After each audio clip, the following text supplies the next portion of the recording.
สบายดีตอนนี้คุณแอดมินดีจะเรากันพากับช่วง Unbox MG Master Grade World Car New Gundam เนาะเว็บโตกล้องข้างกล้องก็จะมีประมาณนี้จะบอกรายละเอียดของหุ่นต่างๆอุปกรณ์แล้วก็บอกว่ามีอาวุธอย่างแถมให้เนี่ยตัวนี้จะแถมฐานเนาะจากที่แอดได้เคยประกอบแล้วก็รีวิวโอเคมาเสียเวลามาเปิดกล้องกันเลยในกล่องก็จะประกอบนี้ตัวแผงชิ้นส่วนแผงรันเนอร์ของส่วนเกาะและก็ส่วนของปืนบาซูก้าจะแถมสติกเกอร์ฟอยล์ดีคอนแล้วก็ดีคอนนำมาให้โคติดใส่ตัวชิ้นงานของกันพาเนาะโอเคมาเบิ่งต่อไปตัวนี้ก็จะเป็นแผงฟันเนล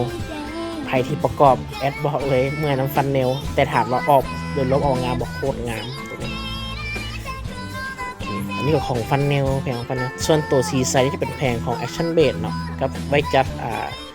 อฟเฟกต์ตอนไซฟันเนลโอเคตัวนี้ก็เป็นแผง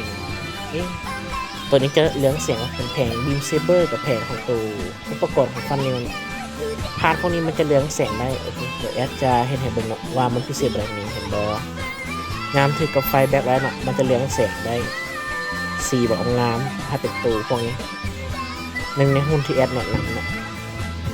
โคตรงามเป็นหุ้นที่ต้องมีแหละ MT New World Car เป็นหนึ่งในMT World Car Master Grade เนี่ยมันต้องมีทุกบ้านนี่จะเป็นแผงไซโคเฟนทั่วไปนะเอาตัวNew World Car ตัวนี้เป็นเบสจะเป็นเบสเวอร์พิเศษเฉพาะนี้แต่ของ New Gundam World Car เท่านั้นจะเป็นแอคชั่นเบสแบบเป็นกาของรันโนเบลเนาะส่วนนี้กับคู่มือจะมาบอกถึงรายละเอียดข้อมูลต่างๆแผงนันเนอร์ข้อต่อแล้วก็บอกรายละเอียดว่าบอกข้อมูลของNew Gundamว่าNew Gundamประกอบมาจากอย่างสร้างโดยอย่างจากบริษัทใดบริษัทอิเล็กทรอนิกส์อนาฮามอิเล็กทรอนิกส์อันนี้ก็จะบอกวิธีการประกอบกันโซไซโคเฟนเนาะ